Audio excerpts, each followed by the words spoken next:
Hello students, my self Manohar Chandelia, team zoology. आज हम solution कर रहे हैं दंगल 6 का, जो आपके रिवीजन का सेकंड राउंड चल रहा है। अभी पहले आपने फिजिक्स को बायोकेम के थ्रू फर्स्ट राउंड में कर लिया, अब दंगल, फिर मेजर टेस्ट सीरीज आ जाएगी। तो ये 6 नंबर का जो दंगल है, इसमें आपके जूलॉजी के topic locomotion movement and neural control and coordination है। क्लियर? तो स्टार्ट करते हैं। क्वेश्चन नंबर 91, इवेंट्स विटनेस्ड इन ए sarcomere during muscle contraction exclude all except. Event sarcomere during muscle contraction के टाइम सार्कोमियर में होने वाले चेंजेस है, उनमें किस एक को छोड़कर शामिल नहीं है। इसका मतलब कौन सा बताना है आपको? जो मसल कॉन्ट्रैक्शन में इंक्लूड हो वो स्टेप आपको बतानी है। तो पहला है length of A band decrease. A band decrease होना गलत है, ए बैंड पर कोई इफेक्ट नहीं होता। कोई मसल कॉन्ट्रैक्ट हो, रिलैक्स हो, ए बैंड की साइज कांस्टेंट होती है, तो ये इनकरेक्ट है। Length of I band increase, length of I band decrease, ये सही है। मसल कॉन्ट्रैक्ट होती है तो आई बैंड की लेंथ है वो डिक्रीज होती है। Length of H zone increase, ये भी इनकरेक्ट है। एच जोन की लेंथ है वो भी इंक्रीज नहीं होती। Z line move away from each other, ये भी इनकरेक्ट है। जेड लाइन कभी भी एक दूसरे से दूर नहीं जाती। मसल कॉन्ट्रैक्ट होता है तो एक दूसरे के पास आती है, और मसल रिलैक्स होती है तो दूर जाती है। क्लियर? तो करेक्ट आंसर जो है वो इसका क्या चला जाएगा? सेकंड आंसर इसका करेक्ट हो जाएगा। Next question number 92, choose the correct option with reference to cause of osteoporosis. Osteoporosis के लिए करेक्ट ऑप्शन सिलेक्ट करना है, किस कारण से हो रहा है? Accumulation of uric acid crystals, गलत है, गाउट डिजीज होती है। डिक्रीज लेवल ऑफ एस्ट्रोजन, ये सही है। एस्ट्रोजन का डिक्रीज लेवल होगा तब ऑस्टियोपोरोसिस हो जाती है। Decrease level of PTH, incorrect है। पीटीएच का इंक्रीज लेवल जरूर ऑस्टियोपोरोसिस करवा सकता है, लेकिन डिक्रीज लेवल ऑस्टियोपोरोसिस नहीं करवाएगा। Next, increase calcium consumption through food, ये भी इनकरेक्ट है। कैल्शियम कंजप्शन, अगर फूड के थ्रू अगर कैल्शियम कंजप्शन बढ़ रहा है तो भी इससे ऑस्टियोपोरोसिस नहीं होगा। तो ऑस्टियोपोरोसिस का मेन कॉज है वो क्या होता है? डिक्रीज लेवल ऑफ एस्ट्रोजन होगा। तो करेक्ट आंसर इसका सेकंड है। Next, clavicle articulate with. Clavicle या कॉलर बोन जो है वो कौन सी है? ये क्लेविकल या कॉलर बोन होती है जो पेक्टोरल गर्डल का पार्ट है, जिसका डिस्टल एंड किससे आर्टिकुलेट होता है? Acromion process of scapula, and inner and या प्रोक्सिमल एंड जो आर्टिकुलेट होता है वो स्टर्नम के साथ होता है। तो ये स्टर्नम और स्कैपुला के साथ आर्टिकुलेट होता है। तो करेक्ट आंसर इसका क्या आ जाएगा? सेकंड आंसर इसका करेक्ट हो जाएगा, स्टर्नम एंड स्कैपुला। 93 के बाद है 94, the muscles which have stated appearance and possess their own autorhythmicity also include which of the following properties or features। इसका मतलब बात किसकी कर रहा है? जिसमें ऑटोरिथमिसिटी हो और उसके साथ साथ स्टेटेड अपीयरेंस हो। तो स्टेटेड अपीयरेंस और ऑटोरिथमिसिटी जो है वो अपने आप में किसकी प्रॉपर्टी है? कार्डियक मसल्स की। तो आपको वो बताना है जो कार्डियक मसल्स की प्रॉपर्टी हो। तो कार्डियक मसल्स की प्रॉपर्टी में इनवॉलंटरी रेगुलेशन करेक्ट है, वॉलंटरी रेगुलेशन इनकरेक्ट है, गैप जंक्शन भी होता है कार्डियक मसल्स में, करेक्ट है, एरोबिक रेस्पिरेशन भी करती है, और इंटरकलेटेड डिस्क भी होती है। इसका मतलब कार्डियक मसल्स के लिए अगर हम बात करें तो इनमें से कौन सी प्रॉपर्टी नहीं है? वॉलंटरी रेगुलेशन कार्डियक मसल्स में नहीं होता, इनवॉलंटरी रेगुलेशन होगा कार्डियक मसल्स का। फंक्शन में इनवॉलंटरी एंड अपीयरेंस में कैसी होगी? स्टेटेड मसल्स जैसी होती है। तो इसमें ये पूछा है कि कौन कौन सी प्रॉपर्टी इंक्लूड है इसमें। तो इनवॉलंटरी रेगुलेशन है, gap junction, aerobic respiration, intercalated disc. तो ACDE फर्स्ट ऑप्शन इसका करेक्ट ऑप्शन हो जाएगा। अब इसके बाद आगे बात करें 95 की, तो primary myofilaments are held in the middle of the sarcomere. Primary myofilaments are held in the middle of the sarcomere. Sarcomere के मिडिल में प्रेजेंट है, सार्कोमियर के मिडिल में जो प्रेजेंट है thin membrane called M line. Sarcomere के एकदम middle में जो होगी वो कौन सी होगी? इसमें एम लाइन होगी located in the centre of, किसके सेंटर में प्रेजेंट होती है, वो ए बैंड के अंदर जो एच जोन होता है उस एच जोन के एकदम सेंटर में होती है, वो एम लाइन होती है। तो करेक्ट आंसर जो है वो क्या जाएगा, एम लाइन। और एम लाइन किसके सेंटर में है, एच जोन के सेंटर में जो है वो ये प्रेजेंट होती है। क्लियर यहां तक? तो करेक्ट आंसर इसका थर्ड हो जाएगा। 96, each myosin filament comprises all the following except. एक मायोसिन फिलामेंट के लिए जो है वो कौन कौन से करेक्ट स्टेटमेंट होंगे, myosin filament comprises all the following, क्या क्या चीजें मायोसिन फिलामेंट के लिए करेक्ट है, क्या क्या चीज किन किन चीजों से बना होता है। पहला है each myosin filament is a polymerised protein, अपने आप में एक पॉलीमराइज्ड प्रोटीन है। Many monomeric proteins called meromyosin constitute the one thick filament, तो ये करेक्ट स्टेटमेंट है। कई मीरोमायोसिन जो है वो आपस में मिलके क्या बनाते हैं, एक थिक फिलामेंट, मायोसिन फिलामेंट की फॉर्मेशन कर रहे हैं, तो करेक्ट स्टेटमेंट है। Actin binding sites and ATP binding sites are present on the head of meromyosin. Meromyosin का जो हेड है उस मीरोमायोसिन के हेड पर, ये जैसे मीरोमायोसिन है, इस मीरोमायोसिन के हेड पर एक तो एक्टिन बाइंडिंग साइट होती है, दूसरी एटीपी बाइंडिंग साइट होती है। तो ये भी इसके लिए करेक्ट हो गया। Actin binding sites and ATP binding sites are present on the head of meromyosin. दोनों किस पे प्रेजेंट होती है, मीरोमायोसिन के हेड पर ये दोनों प्रेजेंट होंगी। करेक्ट है। Myosin tail is composed of LMN, light meromyosin, tail is composed of LMN, ये करेक्ट है यहां तक। ये मायोसिन टेल जो है वो किससे बनी है, लाइट मीरोमायोसिन से बनी है, विच बाइंड्स टू ट्रोपोमायोसिन, ये इनकरेक्ट है। कभी भी टेल वाला पार्ट जो लाइट मीरोमायोसिन से बना है वो ट्रोपोमायोसिन के साथ बाइंड नहीं होता। ट्रोपोमायोसिन के साथ कौन सा पार्ट बाइंड होता है, हेड वाला पार्ट बाइंड होता है, तो ये इनकरेक्ट हो गया। The globular head of myosin is an active ATPase enzyme. तो ग्लोबुलर हेड है मायोसिन का, वो एक एटीपेज एंजाइम की तरह काम करता है, जो एटीपी का ब्रेकडाउन करके वहां एनर्जी रिलीज करवाता है। तो ये भी करेक्ट है। पूछा क्या इसमें, फॉलोइंग एक्सेप्ट, कौन सी चीज इसमें इंक्लूड नहीं है या मायोसिन के लिए करेक्ट नहीं है। तो थर्ड जो है वो मायोसिन के लिए करेक्ट नहीं है, बाकी सारे मायोसिन के लिए करेक्ट है। Clear. 97, match the column first with column second. Column first को कॉलम सेकंड के साथ मैच करवाना है। मस्कुलर डिस्ट्रोफी अपने आप में एक जेनेटिक डिसऑर्डर होता है, तो ये जेनेटिक डिसऑर्डर जिसमें रेगुलर जो है वो क्या होता है, स्केलेटल मसल्स जो है वो कंटिन्यू डिजेनरेट होती है। क्लियर यहां तक। Myasthenia gravis auto immune disease है, तो माइस्थेनिया ग्रेविस है वो auto immune disorder, and finally paralysis of skeletal muscles. तो ये फैटिग होती है मसल्स में और उसके साथ साथ फाइनली क्या हो जाए, पैरालाइज हो जाती है मसल्स। तो ये भी तो इसके साथ फोर्थ करेक्ट हो जाएगा। Gout cause due to accumulation of uric acid crystals. Joints में यूरिक एसिड के क्रिस्टल्स जमा हो जाते हैं तो हम उसको कहते हैं गाउट डिजीज। तो ये गाउट के लिए, टेटेनी के लिए क्या हो जाएगा, involuntary contraction of muscles due to low calcium level in body fluid. तो ये इसके लिए करेक्ट, इसके साथ जो है वो क्या आ जाएगा, फर्स्ट हो जाएगा। तो अगर इसमें कॉलम मैचिंग की बात करें तो ए के साथ थर्ड, बी के साथ फोर्थ, सी के साथ सेकंड और डी के साथ फर्स्ट। तो थर्ड, फोर्थ, सेकंड, फर्स्ट। तो करेक्ट आंसर इसका जो है वो क्या आ जाएगा, सेकंड आंसर इसका करेक्ट हो जाएगा। क्या हो जाएगा आंसर इसका, third, fourth, second, first. Clear.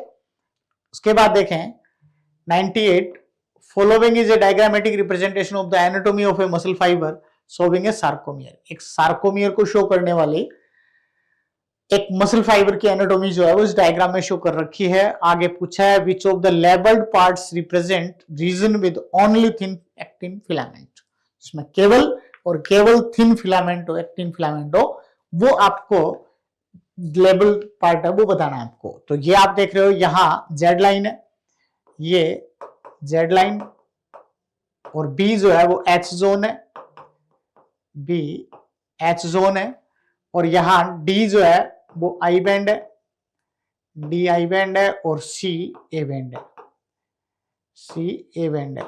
तो इनके अंदर जो है वो आपको ये पूछा है कि आपको वो पार्ट बताना है जिसमें केवल और केवल thin filament, actin filament present हो। तो एक्टिन फिलामेंट कहां प्रेजेंट होते हैं, एक्टिन फिलामेंट प्रेजेंट होते हैं आई बैंड में, और आई बैंड को किससे रिप्रेजेंट कर रखा है यहाँ, डी से रिप्रेजेंट कर रखा। तो करेक्ट आंसर जो है वो क्या जाएगा इसका, सेकंड आंसर इसका करेक्ट आंसर हो जाएगा डी जो है वो इसमें आई बैंड है जिसमें ओनली एक्टिन फिलामेंट प्रेजेंट होते हैं। क्लियर। उसके बाद 98 के बाद है 99 में the correct description of certain part of a normal human skeleton. एक ह्यूमन स्केलेटन के सर्टेन पार्ट का जो है वो करेक्ट डिस्क्रिप्शन वो आपको बताना है कि इसमें करेक्ट डिस्क्राइब कहां कर रखा है। तो पहला देखें, acromion process slightly elevated ridge of coxal bone. गलत है, कोक्सल बोन का एलिवेटेड रिज नहीं होता। एक्रोमियन प्रोसेस है वो किसका एलिवेटेड रिज है, स्केपुला बोन का एलिवेटेड रिज होता है। स्केपुला बोन होता है पार्ट पेक्टोरल गर्डल का। तो ये पेक्टोरल गर्डल की जो स्केपुला ट्राइंगुलर बोन है उसका रिज एक्रोमियन प्रोसेस होता है। तो ये इनकरेक्ट हो गया। True ribs 11 and 12 pair of ribs are not connected ventrally to the sternum. एक तो ट्रू रिब्स 11th 12th होती नहीं है, 11 to 12 नंबर की जो होती है वो फ्लोटिंग रिब्स होती है।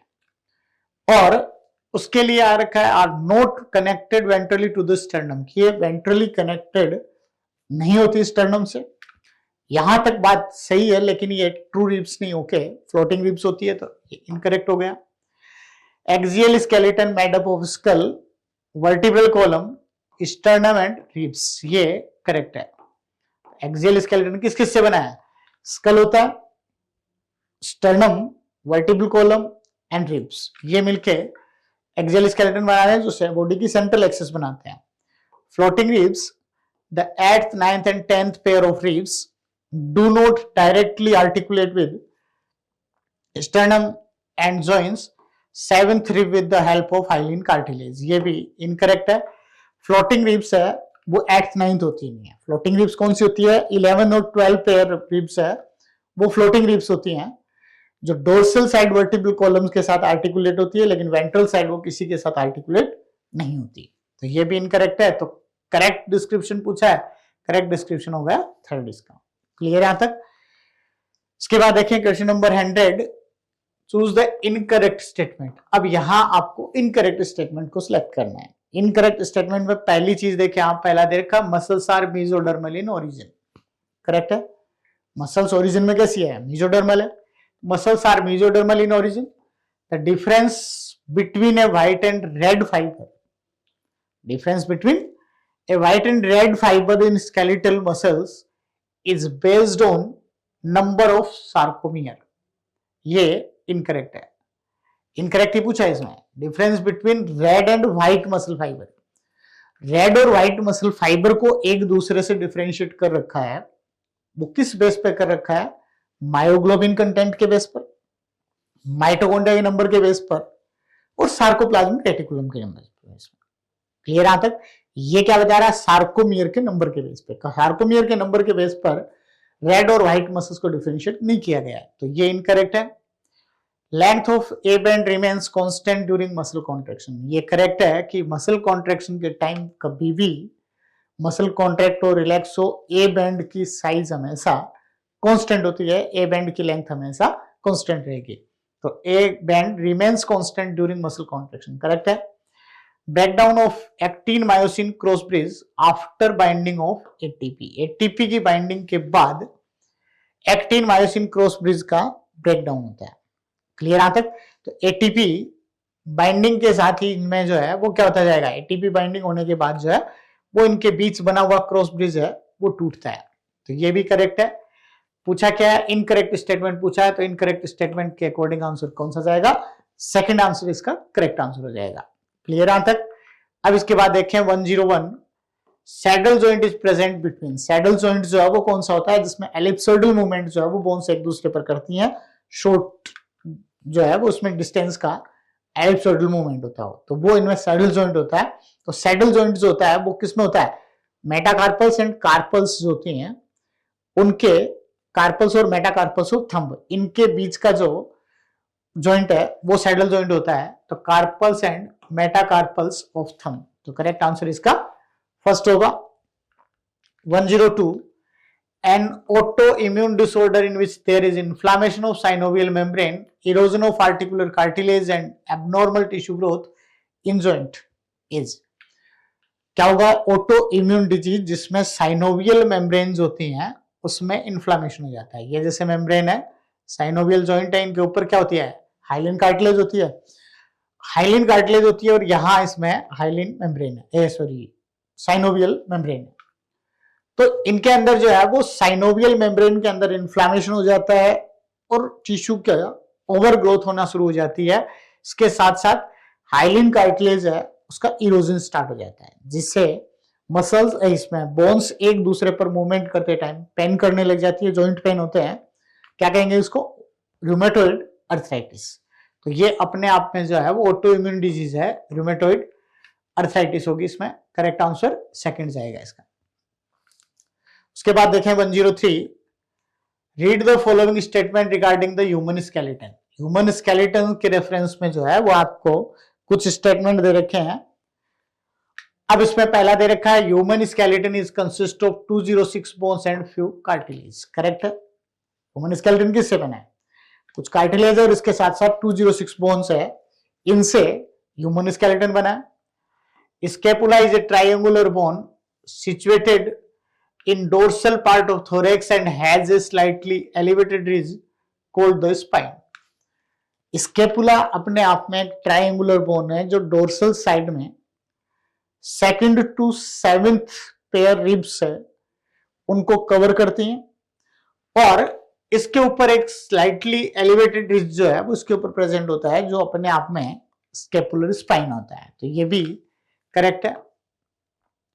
Each coxal bone has a slightly elevated ridge which project as a flat and expanded process called the acromion on which femur bone is articulate। गलत है, एक्रोमियन प्रोसेस कोक्सल बोन में नहीं होता। Coxal bone की वजह कौन सी bone में होता है, एक्रोमियन प्रोसेस होता है स्केपुला बोन में, जहां वो डिप्रेशन बनाता है कोरेकोइड प्रोसेस और एक्रोमियन प्रोसेस के बीच, और उस डिप्रेशन में उस कैविटी के अंदर ग्लिनोइड कैविटी में ह्यूमरस फिट होती है। जबकि यहाँ क्या बता रखा है, आर्टिकुलेट का किससे हो रहा है, फीमर से आर्टिकुलेट बता रहा है, जबकि कोक्सल बोन में एक्रोमियन प्रोसेस होता ही नहीं है। तो इनकरेक्ट हो गया। There is a depression called the glenoid cavity on scapula which articulate with the head of humerus. जो किससे आर्टिकुलेट होता है, ह्यूमरस के हेड से आर्टिकुलेट होती है, वो कौन सी कैविटी है, ग्लिनोइड कैविटी, जो कहां प्रेजेंट होती है, स्केपुला के अंदर प्रेजेंट होती है। क्लियर यहां तक, तो ये भी करेक्ट है। How many statements are correct, कितने स्टेटमेंट करेक्ट है, इसमें थर्ड स्टेटमेंट इनकरेक्ट है, बाकी तीनों करेक्ट है। तो 3 स्टेटमेंट करेक्ट हो गए, आंसर हो गए थर्ड। आगे देखें 104 में दे रखा, red muscle fibre differ from white muscle fibre in having. Red muscle fibre को व्हाइट मसल फाइबर से डिफरेंशिएट किसकी प्रेजेंस के बेस पर कर सकते हैं, यानी जो रेड मसल फाइबर में हो व्हाइट में नहीं है, वो चीज आपको बतानी है। पहला, मोर सार्कोप्लाज्मिक रेटिकुलम। गलत है, मोर सार्कोप्लाज्मिक रेटिकुलम किस में होती है, व्हाइट मसल फाइबर में होती है, रेड में नहीं होती, रेड में कम होती है, व्हाइट में ज्यादा होती है। तो इनकरेक्ट हो गया। लेस मायोग्लोबिन कंटेंट, ये भी गलत हो गया। रेड मसल फाइबर में हायर मायोग्लोबिन कंटेंट होगा और उसमें लेस होगा, तो ये भी इनकरेक्ट है। मोर नंबर ऑफ माइटोकॉन्ड्रिया, ये करेक्ट है। माइटोकॉन्ड्रिया जो है वो रेड मसल फाइबर में ज्यादा होते हैं, व्हाइट मसल फाइबर में माइटोकॉन्ड्रिया कम होते हैं, तो ये करेक्ट हो जाएगा। High lactic acid due to anaerobic oxidation, anaerobic oxidation red muscles में होने की बजाय व्हाइट मसल्स में एनाएरोबिक ऑक्सीडेशन ज्यादा होता है, कारण कि उसमें माइटोकॉन्ड्रिया भी कम होते हैं। क्लियर यहां तक, तो ये इनकरेक्ट है, तो करेक्ट आंसर क्या जाएगा इसका, थर्ड आंसर इसका करेक्ट आंसर हो जाएगा। क्लियर यहां तक। अब इसके बाद देखें 105, select the option which contains only the incorrect statement, only the incorrect statement with reference to sliding filament theory of muscle contraction। muscle contraction की स्लाइडिंग फिलामेंट थ्योरी के रेफरेंस में आपको इनकरेक्ट स्टेटमेंट जो है उनको आइडेंटिफाई करना है कि इनकरेक्ट स्टेटमेंट कौन कौन से हैं। तो इनकरेक्ट स्टेटमेंट कौन से हैं, तो पहला देखिए, cross bridge form between actin and myosin after breakdown of ATP. Correct है, एटीपी जो जुड़ा हुआ मॉलिक्यूल है वो एटीपी का जैसे ही ब्रेकडाउन होगा, एटीपी का ब्रेकडाउन होने के बाद इनके बीच जो है वो एक्टिन और मायोसिन के बीच क्रॉस ब्रिज बनता है। क्लियर यहां तक, तो ये करेक्ट स्टेटमेंट है। अगला स्टेटमेंट है binding of calcium ion to troponin results in masking of myosin binding site on actin. गलत हो गया। कैल्शियम आयन अगर ट्रोपोनिन के साथ बाइंड होता है तो कैल्शियम आयन ट्रोपोनिन के साथ बाइंड होने का मतलब है कि ट्रोपोनिन ने एक्टिन फिलामेंट के एक्टिव साइट को अनमास्क कर दिया। जब तक कैल्शियम आयन ट्रोपोनिन के साथ बाइंड नहीं होता तब तक ट्रोपोनिन का काम होता है कि वो एक्टिन फिलामेंट की मायोसिन के साथ जो बाइंडिंग साइट है या एक्टिव साइट जिसको हम कह सकते हैं एक्टिन फिलामेंट की, उसको मास्क करके रखता है।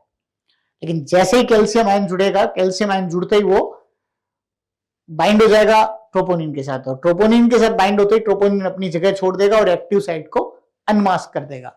जबकि यहां क्या कर रहे दे रखा है, कैल्शियम आयन का ट्रोपोनिन के साथ बाइंड होना क्या कर रहा है, एक्टिन फिलामेंट को मास्क कर रहा है, ये बता रहा है। जबकि ये क्या करता है, अनमास्क करता है। तो इसका मतलब इनकरेक्ट हो गया statement. A band get reduce during shortening of the sarcomere. कि सार्कोमियर अगर शॉर्ट होता है या मसल कॉन्ट्रैक्ट होती है तो ए बैंड जो है वो रिड्यूस हो जाता है। इनकरेक्ट है, ए बैंड हमेशा कांस्टेंट रहता है, चाहे मसल कॉन्ट्रैक्ट हो या मसल्स रिलैक्स हो। तो ये इनकरेक्ट है। Actin filament slide over the myosin filament. Actin filament है वो मायोसिन फिलामेंट के ऊपर स्लाइड करते हैं, ये भी करेक्ट है। तो पूछा क्या है इसमें, इनकरेक्ट स्टेटमेंट देखना है। तो इनकरेक्ट स्टेटमेंट कौन कौन से हो गए, बी और सी जो है वो इसमें इनकरेक्ट स्टेटमेंट है। तो करेक्ट आंसर जो है वो क्या जाएगा, इसका सेकंड आंसर इसका करेक्ट हो जाएगा। बी और सी जो है वो इसके इनकरेक्ट है, ए और बी करेक्ट स्टेटमेंट है। क्लियर। उसके बाद देखें 106, each X has alternate dark and light bands. The light band contain Y and is called Z. तो इसमें दे रखा है ईच हैज अल्टरनेट लाइट और डार्क बैंड, तो क्या रहना चाहिए, मायोफाइब्रिल। एनसीईआरटी लाइन है, each myofibril has alternate dark and light bands. The light bands contain actin filament. Light band में क्या होता है, थिन फिलामेंट होते हैं, actin filament, and is cold I band. क्या कहेंगे इसको, आई बैंड कहेंगे। तो एक एक्स की जगह तो क्या आना चाहिए, मायोफाइब्रिल। मायोफाइब्रिल, एक्टिन फिलामेंट और आई बैंड कहेंगे इसको। तो करेक्ट आंसर इसका सेकंड हो जाएगा। क्लियर। उसके बाद देखें 107, 107 है the fusion of which set of bones form the coxal bone of the pelvic girdle.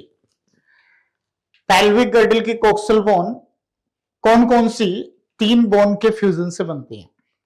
ध्यान, आपको कोक्सल बोन अपने आप में एक सिंगल बोन नहीं है, ये तीन बोन आपस में फ्यूज होकर कोक्सल बोन बनाती है। इसी को हम ओस इनोमिनेटम भी कहेंगे, इसी को हम कोक्सल बोन भी कहेंगे। तो ये तीन बोन कौन कौन सी होती है, इलियम, इस्चियम एंड प्यूबिस। तो करेक्ट आंसर इसका क्या रहेगा, थर्ड आंसर हो जाएगा, ilium, ischium and pubis. Clear. आगे देखें, identify the structure marked x.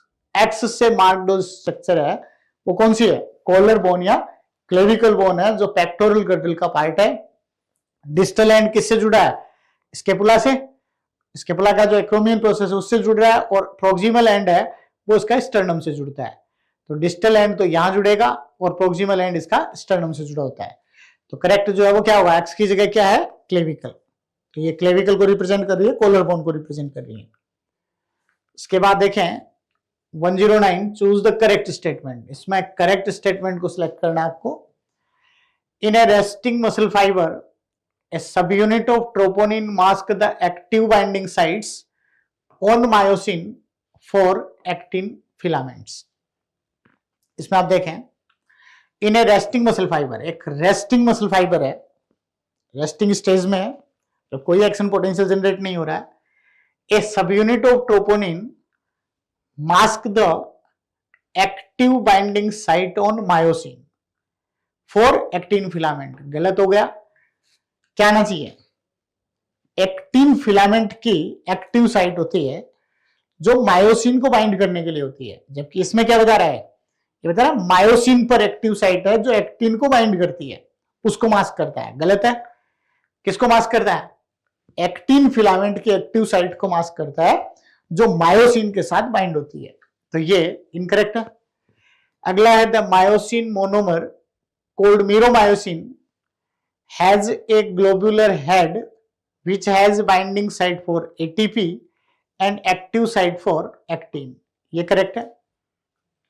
क्या होगा इसमें, ये इसमें बता रहा है choose the correct statement, correct बताना आपको। The myosin monomer cold, myosin monomer क्या होता है, मीरोमायोसिन होता है, जो आपस में मिलकर एक पॉलीमराइज्ड चेन जो बनाते हैं वो मायोसिन फिलामेंट होता है।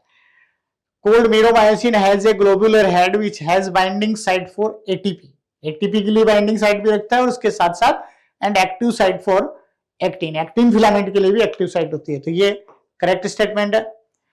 थर्ड है a sensory neuron along with the muscle fibres connected to it constitute motor end plate, ये इनकरेक्ट है। सेंसरी न्यूरॉन है वो इसके साथ ज्वाइन होके मोटर एंड प्लेट नहीं बनाती, एक मोटर नर्व और मसल फाइबर, मोटर नर्व और स्केलेटल मसल फाइबर है वो जहां एक दूसरे के साथ कनेक्ट होते हैं वहां बनने वाली सिनेप्स जो है वो न्यूरोमस्कुलर जंक्शन या मोटर एंड प्लेट होती है, तो यहां किसके कारण इनकरेक्ट है, सेंसरी नर्व दे रखा है इसलिए ये इनकरेक्ट है। The Z lines attached to A bands are pulled inwards towards the H zone causing shortening of sarcomere। The Z line attached to A band, ये गलत है, Z line A band के साथ अटैच नहीं होती, Z line किसके साथ attach होती है, I band के साथ अटैच होती है, इसलिए इनकरेक्ट है। तो करेक्ट स्टेटमेंट आपको इसमें से सिलेक्ट करना हो तो करेक्ट स्टेटमेंट कौन सा होगा, इसका सेकंड स्टेटमेंट जो है वो इसके लिए करेक्ट स्टेटमेंट होगा। क्लियर यहां तक, तो 109 का आंसर सेकंड हो जाएगा। क्लियर। उसके बाद देखें 110, read the given statements, statements देख रहे हैं। All mammals have 7 cervical vertebrae in adult stage, incorrect है। सब मैमल्स में 7 सर्वाइकल वर्टिब्री नहीं होती, कुछ में 8 सर्वाइकल वर्टिब्री भी होती है, कुछ में 9 सर्वाइकल वर्टिब्री भी होती है, सब में 7 सर्वाइकल वर्टिब्री नहीं होती, इसका मतलब ये इनकरेक्ट हो गया। The human cranium is made of 22 bones, ये भी गलत है।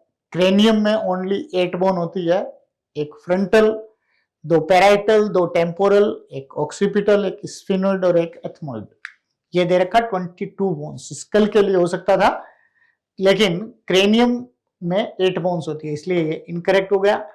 The number of phalanges in each limb of a human is 14, phalanges के नंबर जो है वो एक लिम्ब के अंदर जो है वो कितने होते हैं, 14 नंबर में फैलेंजेस होती हैं, जिसका डिजिटल फॉर्मूला जो है वो आपको ध्यान है 2 3 3 3 3 होता है, ये डिजिटल फॉर्मूला होता है। तो एक लिम्ब में फैलेंजेस के जो नंबर होते हैं वो 14 नंबर के फैलेंजेस है, 14 नंबर में फैलेंजेस इसमें प्रेजेंट होती हैं, तो ये करेक्ट है। Select the correct option with reference to true and false, तो पहला और दूसरा फॉल्स है, थर्ड ट्रू है, तो करेक्ट आंसर थर्ड आ जाएगा, फॉल्स फॉल्स ट्रू। क्लियर। अब देखिए 111, choose the incorrect match with reference to total number of the following bones present in humans. Total number में जो है वो आपको correct matching, incorrect matching sorry incorrect match को आपको आइडेंटिफाई करना है। तो पहला दे रखा मेटाकार्पल्स 10 इन नंबर, मेटाकार्पल्स एक पाम में, एक हथेली में कितनी होती है, 5, एक हथेली में 5 है, दोनों में मेटाकार्पल्स के नंबर जो है वो 10 हो गए, करेक्ट है। फ्लोटिंग रिब्स 2 इन नंबर्स, फ्लोटिंग रिब्स 4 होती है, 2 पेयर होते हैं, 11th pair and 12th pair जो रिब्स है वो फ्लोटिंग रिब्स है, तो 11th एंड 12th पेयर का मतलब 2 पेयर हो गई, 2 पेयर का मतलब 4, तो 4 रिब्स जो है वो फ्लोटिंग रिब्स होती हैं, तो ये इनकरेक्ट है। पेटेला 2 इन नंबर, एक हाइंड लिम्ब में एक पेटेला होती है, दोनों में 2 पेटेला होती है, ये करेक्ट है। पैराइटल बोन 2 इन नंबर, क्रेनियम के अंदर 2 पैराइटल बोन भी होती है, ये भी करेक्ट है। इनकरेक्ट मैचिंग जो है वो क्या हो जाएगी, सेकंड हो जाएगी, फ्लोटिंग रिब्स है वो नंबर में 4 होती हैं। 112, the myelin sheath present on the tract corpus callosum is formed by, corpus callosum के अंदर जो नर्व फाइबर होते हैं वो माइलिनेटेड नर्व फाइबर होते हैं, और वो माइलिनेटेड नर्व फाइबर में माइलिन शीथ है वो किससे बनी होती है, ये आपको ध्यान है। कॉर्पस कैलोसम सेरिब्रल हेमिस्फीयर को कनेक्ट करती है, इसका मतलब सेरिब्रम का पार्ट है, ब्रेन का पार्ट है। ब्रेन और स्पाइनल कोड दोनों सेंट्रल नर्वस सिस्टम का पार्ट होते हैं। तो सीएनएस के अंदर जो माइलिन शीथ बनती है नर्व फाइबर पे, वो कौन बनाता है? ओलिगोडेंड्रोसाइट्स। तो सीएनएस पर माइलिन शीथ जो बनाएगी वो कौन बनाएगी? ओलिगोडेंड्रोसाइट्स बनाएंगी। तो करेक्ट आंसर जो है वो इसका क्या जाएगा? सेकंड आंसर इसका करेक्ट हो जाएगा। उसके बाद देखें आप next 113, choose the wrong statement with reference to resting stage of neuron. Wrong statement आपको सेलेक्ट करना है। एक न्यूरॉन की रेस्टिंग स्टेज के लिए रॉन्ग स्टेटमेंट जो है वो क्या होगा? तो इसके लिए रॉन्ग स्टेटमेंट देखना है आपको। तो फर्स्ट देखें, the outer surface of axonal membrane poses A positive charge while its inner surface is negatively charged। Correct है। बाहरी सतह कैसी होती है? एक्सोन झिल्ली की बाहरी सतह पर धनात्मक आवेशित होती है और जबकि भीतरी सतह जो है वो ऋणात्मक आवेशित होती है। पहला स्टेटमेंट सही है। अगला देखें, सेकंड है, axoplasm inside the axon contains high concentration of potassium ion and negatively charged protein and low concentration of sodium ion. ये भी करेक्ट है। एक्सोन के एक्सोप्लाज्म में पोटेशियम आयन और ऋणात्मक आवेशित प्रोटीन की उच्च सांद्रता और सोडियम आयन की कम सांद्रता होती है। करेक्ट स्टेटमेंट है सेकंड। थर्ड स्टेटमेंट में आप देखें, the fluid outside the axon, fluid outside the axon contains a low concentration of potassium ion and high concentration of sodium ion forming a concentration gradient. Correct है। Axon के बाहर की तरफ जो ECF होता है, एक्स्ट्रा सेलुलर फ्लूइड होता है, उसमें सोडियम आयन हायर कंसंट्रेशन में होगा, पोटेशियम आयन लो कंसंट्रेशन में होता है, जो अपने आप में कंसंट्रेशन ग्रेडियंट को मेंटेन कर रहा है, कंसंट्रेशन ग्रेडियंट बना रहा है। तो एक्सोन के बाहर द्रव में पोटेशियम आयन की कम सांद्रता और सोडियम आयन की उच्च सांद्रता होती है, जो सांद्रता प्रवणता बनाती है। करेक्ट है ये भी। A resting membrane is comparatively more permeable to sodium ion and nearly impermeable to potassium ion। ये गलत दे रखा है। विश्राम झिल्ली सोडियम आयन के लिए की तुलना में तुलनात्मक रूप से, विश्राम झिल्ली सोडियम आयन के लिए तुलनात्मक रूप से अधिक पारगम्य और पोटेशियम के लिए लगभग अपारगम्य होती है। ये गलत दे रखा है, उल्टा दे रखा है। सोडियम के लिए लगभग अपारगम्य, इम्परमेबल, और पोटेशियम आयन के लिए जो है वो कंपैरेटिवली मोर परमेबल होती है। तो ये उल्टा दे दिया तो गलत हो गया। रॉन्ग स्टेटमेंट आपको आइडेंटिफाई करना है। तो करेक्ट आंसर क्या हो जाएगा इसका? फोर्थ आंसर इसका करेक्ट हो जाएगा। क्लियर यहां तक? इसके बाद देखें 114, arrange the following events as the nerve impulse is transmitted from one neuron to another neuron through junction called synapsis in an appropriate manner. आपको एक सीक्वेंस को, करेक्ट सीक्वेंस जो है वो आपको आइडेंटिफाई करनी है कि इन 6 स्टेप में पहले कौन सी आएगी, उसके बाद कौन सी होगी, उसके बाद कौन सी होगी। ये सीक्वेंस आपको अरेंज करनी है। तो आपको ध्यान है, ये प्री सिनेप्टिक मेम्ब्रेन होती है, ये पोस्ट सिनेप्टिक मेम्ब्रेन होती है। इस टाइप से जो है वो इनमें इंपल्स ट्रांसमिशन होता है। सबसे पहले जो है वो क्या होता है, जैसे ही प्री सिनेप्टिक मेम्ब्रेन पर एक्शन पोटेंशियल अराइव होता है, तो सबसे पहले एक्शन पोटेंशियल अराइव होते ही जो है वो क्या होंगे, इसके अंदर जो है वो कैल्शियम गेटेड चैनल है वो ओपन हो जाएंगे।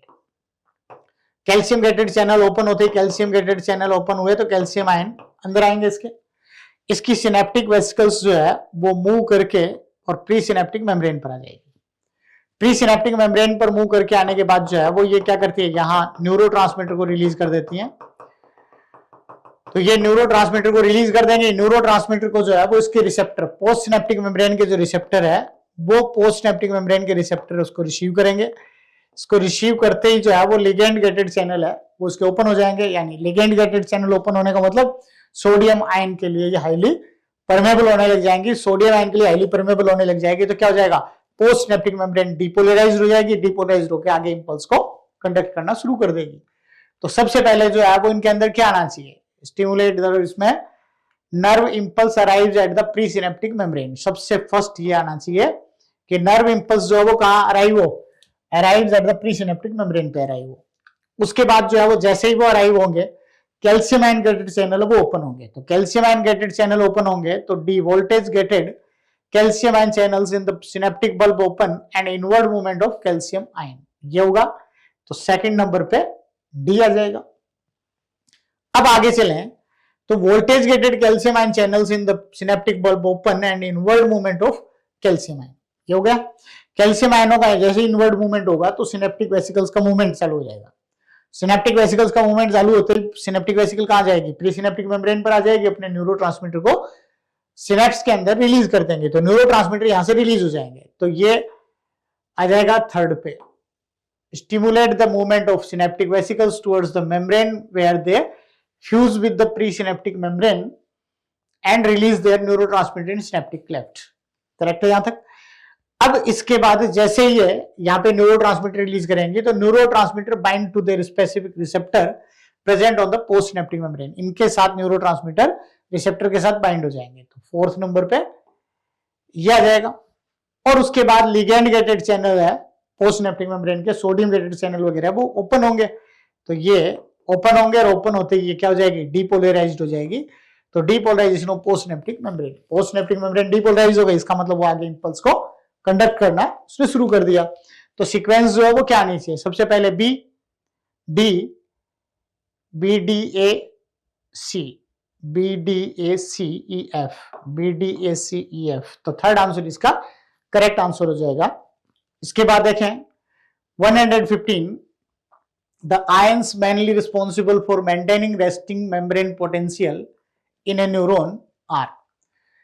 एक मेम्ब्रेन रेस्टिंग पोटेंशियल को मेंटेन करने के लिए आपको ध्यान है, रेस्टिंग मेम्ब्रेन पोटेंशियल है उसको मेंटेन करने के लिए उसकी परमेबिलिटी जरूरी है, और इसके साथ साथ कौन से आयन जो है वो उसको मेंटेन करते हैं। तो सोडियम पोटेशियम पंप है वो उसको मेंटेन करता है, तो सोडियम पोटेशियम पंप मेंटेन करेगा, इसका मतलब कौन से आयन रिस्पॉन्सिबल हो गए, सोडियम एंड पोटेशियम आयंस जो है वो इसके लिए रिस्पॉन्सिबल आयंस हो गए। क्लियर यहां तक, करेक्ट आंसर फर्स्ट हो जाएगा।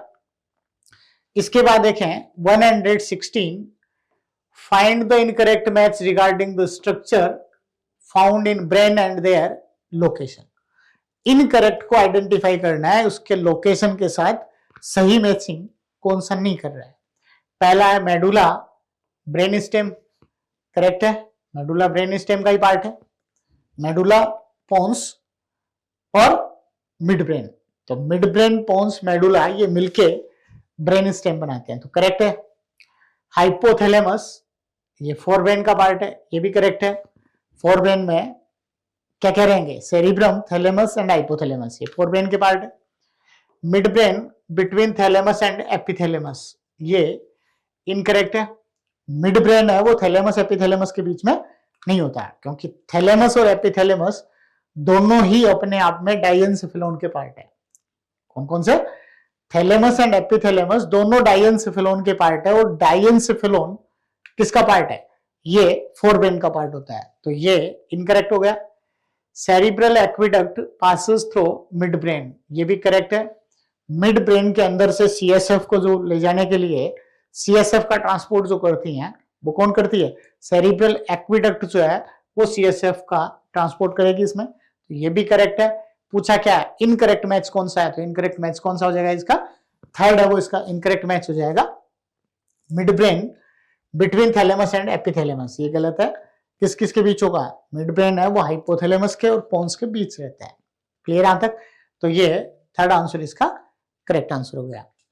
उसके बाद देखें 117, vomit centre which regulate the ejection of stomach content through mouth is located in. Vomit centre आपको पता ही है, वॉमिट सेंटर की लोकेशन जो है वो कहां होती है, मेडुला ऑब्लोंगेटा। और वॉमिटिंग अपने आप में एक इनवॉलंटरी एक्शन है, तो ध्यान रखें most of the involuntary actions regulated by the medulla oblongata, तो ये मेडुला ऑब्लोंगेटा के अंदर इसका सेंटर प्रेजेंट होगा। फोर्थ आंसर करेक्ट हो गया। 118, corpus callosum A tract of nerve fibres connect. Corpus callosum जो माइलिनेटेड नर्व फाइबर्स की एक ट्रैक्ट होती है, ये आपस में किस किस को कनेक्ट करती है, तो ये टू सेरिब्रल हेमिस्फीयर को कनेक्ट करती है, क्योंकि सेरिब्रम एक लॉन्जिट्यूडिनल फीचर के थ्रू दो सेरिब्रल हेमिस्फीयर में डिवाइड होता है, और वो दोनों सेरिब्रल हेमिस्फीयर है वो आपस में किससे कनेक्ट होते हैं, कॉर्पस कैलोसम से। तो कॉर्पस कैलोसम किसको कनेक्ट कर रहा है, टू सेरिब्रल हेमिस्फीयर को कनेक्ट करता है। करेक्ट आंसर इसका सेकंड हो जाएगा। क्लियर। देखें 119 में, if the sodium potassium pump of A neuron fail. अगर सोडियम पोटेशियम पंप जो है वो फेल हो गया, what effect would this likely have on neurons function? Sodium potassium pump जो है वो अगर किसी भी न्यूरॉन में फेल हो गया तो इनमें से कौन सा इफेक्ट होगा? तो आप ध्यान रखें, सोडियम पोटेशियम पंप का काम क्या होता है? Major role, major function sodium potassium pump का होता है रेस्टिंग मेम्ब्रेन पोटेंशियल को मेंटेन करना। तो रेस्टिंग मेम्ब्रेन पोटेंशियल को मेंटेन करेगा, रेस्टिंग मेम्ब्रेन पोटेंशियल मेंटेन होगा तो ही कोई न्यूरॉन है वो पोलराइज्ड स्टेज में बनी रहेगी। और पोलराइज्ड स्टेज में न्यूरॉन है तो वो नेक्स्ट साइकिल के अंदर जो इंपल्स आ रहे हैं उनका कंडक्शन करने में कैपेबल होगी। अगर उसमें रेस्टिंग मेम्ब्रेन पोटेंशियल मेंटेन नहीं रहा या पोलराइज्ड नहीं रही न्यूरॉन्स, तो आगे इंपल्स कंडक्शन के लिए कैपेबल नहीं होती। इसलिए क्या होना चाहिए? What effect would this likely have on the neuron function? Neuron function पर कौन सा इफेक्ट आ जाएगा इसका? तो न्यूरॉन फंक्शन पर क्या इफेक्ट रहेगा इसका कि न्यूरॉन फंक्शन पर नेक्स्ट साइकिल के अंदर इंपल्स कंडक्ट करने के लिए रेस्टिंग मेम्ब्रेन पोटेंशियल जनरेट नहीं होगा और वो पोलराइज्ड नहीं हो पाएगी। क्लियर यहां तक? तो इसका करेक्ट ऑप्शन जो है वो क्या आना चाहिए? The neuron could not conduct another action potential. Neuron could not conduct another action potential until the resting potential was fully stabilized. fully stabilize करता ही कौन है? सोडियम पोटेशियम पंप ही है, वो उसको fully stabilize करता है, जिसके कारण से है वो क्या जाए उसमें पोलराइज्ड स्टेज में आ जाए। और पोलराइज्ड स्टेज में अगर कोई न्यूरॉन होगी तो वही न्यूरॉन जो है वो क्या करती है? इंपल्स को कंडक्ट करने में कैपेबल होती है। तो करेक्ट आंसर इसका क्या जाएगा? थर्ड आंसर इसका करेक्ट हो जाएगा। क्लियर यहां तक? 120 a nerve impulse is also termed as. एक नर्व इंपल्स को और हम क्या कह सकते हैं? नर्व इंपल्स ही एक्शन पोटेंशियल होता है। अगर नर्व इंपल्स चलेगा तब ही उसमें एक्शन पोटेंशियल जनरेट होता है। क्लियर यहां तक?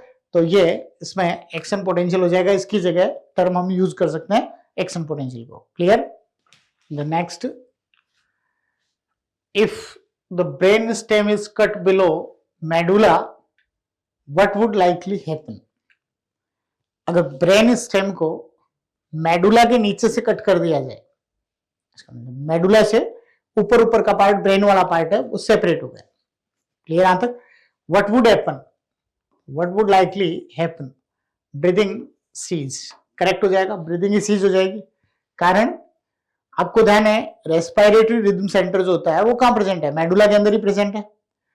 तो रेस्पिरेटरी रिदम सेंटर मेडुला के अंदर प्रेजेंट है, तो आपको ध्यान है कि अगर मेडुला से ऊपर का, मेडुला के ठीक नीचे से कट कर दिया, इसका मतलब रेस्पिरेटरी सिस्टम से उसका कनेक्शन कट हो गया। तो ब्रीदिंग वाली जो प्रोसेस है वो अपने आप में रुक जाएगी, क्योंकि रेस्पिरेटरी रिदम सेंटर होता ही कहां पे?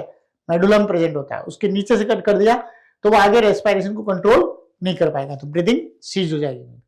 हार्ट बीट्स स्टॉप, ये गलत है, क्योंकि हार्ट बीट स्टॉप नहीं होगी। हार्टबीट का कनेक्शन जो है वो किससे होता है? ऑटोरिथमिसिटी होती है इसमें, क्योंकि खुद की नोडल टिश्यू है वो अपने आप उसके अंदर जो है वो पल्सेशन को इनिशिएट कर देते हैं। तो ये गलत है। Breathing continue but is irregular, continue होगा ही नहीं, ब्रीदिंग तुरंत सीज हो जाएगी। स्पाइनल रिफ्लेक्स सीज, ये भी गलत है। स्पाइनल रिफ्लेक्स सीज नहीं होंगे, क्योंकि स्पाइनल रिफ्लेक्स स्पाइनल कोड का है, नीचे नीचे का पार्ट स्पाइनल कोड है, तो नीचे का पार्ट स्पाइनल कोड है वो अपने आप में मेंटेन है, तो स्पाइनल कोड अपना काम कर लेगा।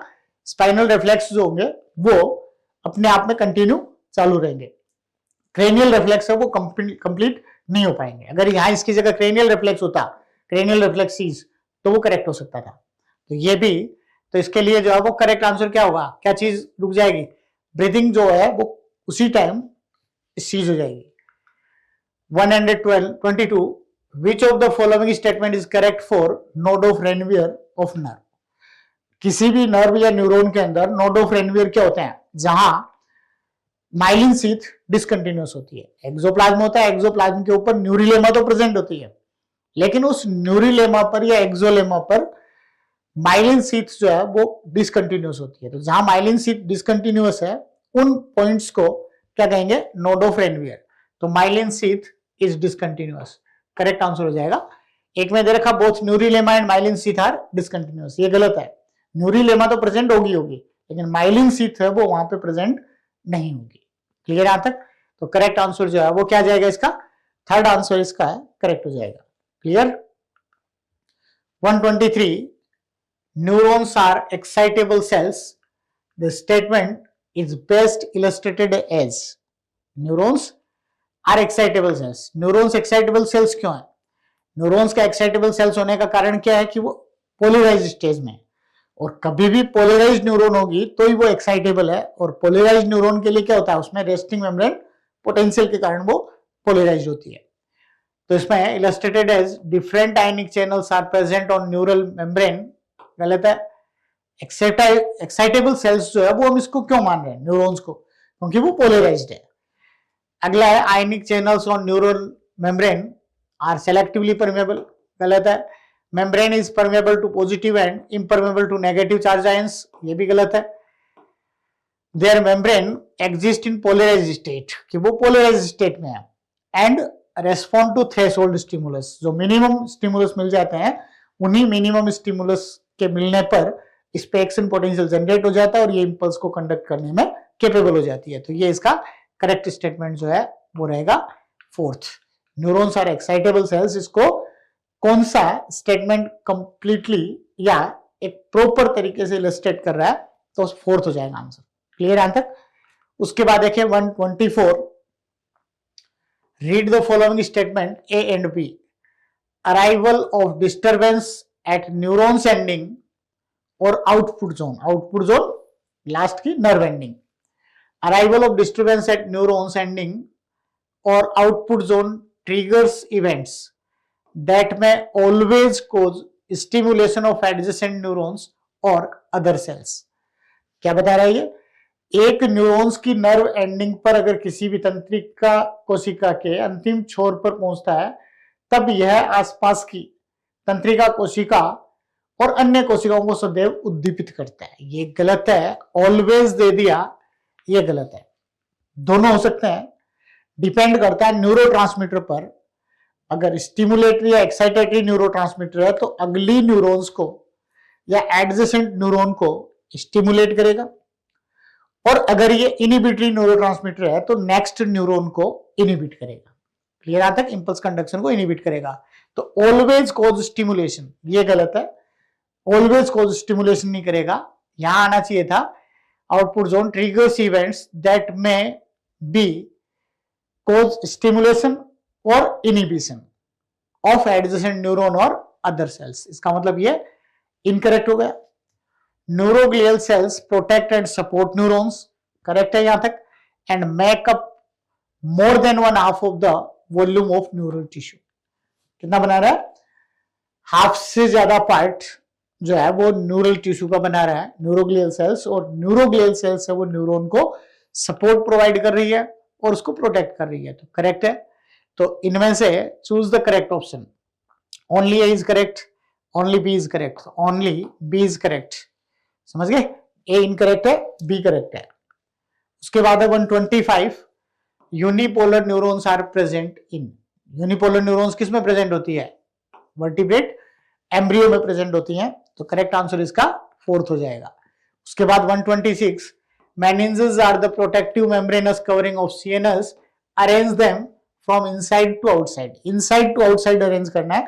तो इनसाइड में क्या रहेगी? पाइयामेटर, फिर बीच में एरेक्नोइड और लास्ट में बाहर ड्यूरामेटर। तो पाइयामेटर, एरेक्नोइड एंड ड्यूरामेटर। तो करेक्ट आंसर थर्ड हो जाएगा, pia mater, arachnoid and dura mater. 127, which of the following structure of brain is concerned with libido, expression of emotional reaction and motivation? इससे related जो है वो कौन सा पार्ट रहेगा? लिम्बिक सिस्टम होता है जो किसके साथ मिलकर? हाइपोथैलेमस के साथ मिलकर इन फंक्शन को रेगुलेट करता है। तो करेक्ट आंसर जो है वो क्या रहेगा? फोर्थ हो जाएगा, limbic system. 128, A part of brain that lies at the base of thalamus. Thalamus के बेस पर प्रेजेंट है and controls body temperature, urge for eating and drinking is। body temperature को, urge for eating and drinking, इसको जो regulate करता है वो कौन सा पार्ट होता है? हाइपोथैलेमस। बॉडी टेम्परेचर को भी रेगुलेट करता है और urge for eating and drinking को भी करता है। क्लियर यहां तक? तो ये करेक्ट आंसर इसका थर्ड हो जाएगा। और लिम्बिक सिस्टम के साथ मिलकर ये मोटिवेशन, लिविडो और इमोशनल एक्सप्रेशंस जो है उनको रेगुलेट करता है। 129 में देखें, the hind brain in human comprises of, hind brain किस किस से बना होता है? हाइंड ब्रेन में 3 चीजें होती है, cerebellum, pons and medulla oblongata. तो करेक्ट आंसर जो है वो क्या आना चाहिए? Pons, cerebellum and medulla oblongata. 4th answer इसका करेक्ट हो जाएगा। क्लियर आज तक? उसके बाद देखें 130 में complete the analogy by closing by choosing the correct option. Medulla oblongata homeostatic control करता है, करेक्ट है। मेडुला ऑब्लोंगेटा का फंक्शन होम्योस्टैटिक कंट्रोल करना है, इनवॉलंटरी फंक्शंस को रेगुलेट करना है। और सेरिबेलम का काम जो है वो क्या होता है? ये बॉडी पोस्चर को मेंटेन करना, बॉडी को बैलेंस करना, ये काम रहेगा सेरिबेलम का। तो कोऑर्डिनेटिंग लोकोमोटर एक्टिविटीज, तो ये इनमें 3rd हो जाएगा कि मेडुला ऑब्लोंगेटा होम्योस्टैटिक कंट्रोल करता है और सेरिबेलम जो है वो क्या करेगा? Coordinating locomotor activities. तो लोकोमोटर एक्टिविटीज होगी तो बॉडी को बैलेंस करना, बॉडी पोस्चर को मेंटेन करना, ये सारा काम जो है वो किसका रहेगा? ये सेरिबेलम का रहेगा। क्लियर? उसके बाद आप देखें 131 part of PNS that relays impulses from CNS to skeletal muscles. PNS का कौन सा पार्ट है जो सीएनएस से स्केलेटल मसल्स की तरफ जो है वो इंपल्स को रिले करता है? तो ये सोमेटिक न्यूरल सिस्टम जो है उसको रिले करेगा। क्लियर यहां तक? उसके बाद देखें 132 cell body of neuron contains certain granular bodies involved in protein synthesis that are called। Neurons की सेल बॉडी में ऐसे कौन सा ग्रेनुलर पार्ट है जो प्रोटीन सिंथेसिस करने में हेल्प करता है? कौन सा करेगा? मिसल बॉडी करती है, जो आपको ध्यान है इसमें endoplasmic reticulum and free ribosomes जो है वो इसमें प्रेजेंट होते हैं, और वो फ्री राइबोसोम्स जो है वो क्या करते हैं? प्रोटीन सिंथेसाइज करते हैं। तो करेक्ट आंसर इसका क्या जाएगा? 2nd आ जाएगा, मिसल ग्रेन्यूल्स होती हैं। उसके बाद है 133 में choose the incorrect statement about muscles. Muscles के लिए इनकरेक्ट स्टेटमेंट को आपको सिलेक्ट करना है। तो पहला है voluntary muscles are primarily involve in locomotory action and change of body posture. Correct है। वॉलंटरी मसल्स जो है वो मेनली किससे रिलेट होती है? स्केलेटल मसल्स होती है। स्केलेटल मसल्स है वो हाथ पैरों के साथ, इनके साथ कनेक्ट होती है और लोकोमोटरी एक्टिविटीज है वो कराने में हेल्प करती हैं। तो करेक्ट है ये। About 40 to 50% of the body weight is contributed bye muscles, ये भी करेक्ट है। 40 से 50% जो है वो बॉडी वेट है वो किससे कंट्रीब्यूट होता है? मसल्स करती हैं, ये भी करेक्ट है। Muscles have special properties like excitability, conductivity and extensibility, ये भी करेक्ट है। All muscles are involuntary in action and could help in transportation of gametes, ये गलत है। All muscles are involuntary, involuntary सारी मसल्स नहीं होती, कार्डियक मसल्स होती है और स्मूथ मसल्स होती हैं, वो इनवॉलंटरी है, जबकि स्केलेटल मसल्स जो है वो वॉलंटरी फंक्शन करती है। तो ये ऑल मसल्स दे दिया, इसके लिए ये इनकरेक्ट हो गया। तो पूछा है इनकरेक्ट स्टेटमेंट, तो क्या हो जाएगा? 4th स्टेटमेंट है वो इनकरेक्ट स्टेटमेंट हो गया। उसके बाद 134 assertion the length of the anisotropic band remains unchanged during muscle contraction, ये करेक्ट है। अनाइसोट्रोपिक बैंड कौन सा हो गया? A band. ए बैंड की लेंथ में किसी तरह का कोई चेंजेस नहीं आता, तो द लेंथ ऑफ अनाइसोट्रोपिक बैंड या A band, length of A band remains unchanged during muscle contraction. Muscle contraction के टाइम ये अनचेंज्ड होता है, किसी तरह का चेंजेस में नहीं आता है। तो करेक्ट है। Reason when the sarcomere contract, the Z line shifts nearer, causing the A band to slowly decrease, ये गलत है। A band को slowly decrease नहीं करती, जबकि Z line पास आती है, क्लोजर आती है, नियर आती है, तो I band को शॉर्ट करती है। तो ये A band को शॉर्ट बता रहा है, इनकरेक्ट है। तो assertion A करेक्ट है, R false है। तो A is true but R is false। A is true but R is false, correct answer 3rd हो जाएगा। 135 में स्टेटमेंट है। फर्स्ट स्टेटमेंट है human ribs are bicephalic as they possess two articulation surface. Bicephalic होती हैं इस type से, जो है वो इनके अंदर 2 हेड होते हैं और ये इस टाइप से होती है। तो वर्टिब्रल कॉलम की तरफ जहां जुड़ती है ये, इसका जो वर्टिब्रल पार्ट होता है वो वर्टिब्रल पार्ट है, उसमें बाइफरकेट हो जाती है और बाइफरकेट होके वहां 2 हेड हो जाते हैं।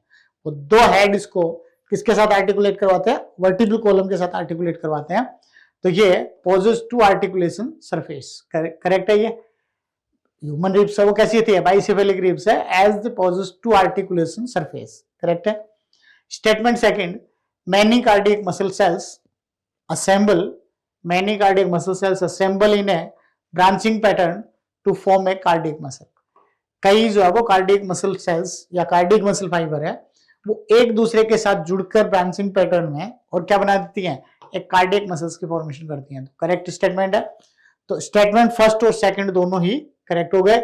तो both statement first and second are correct. तो करेक्ट आंसर क्या जाएगा इसका, फोर्थ हो जाएगा।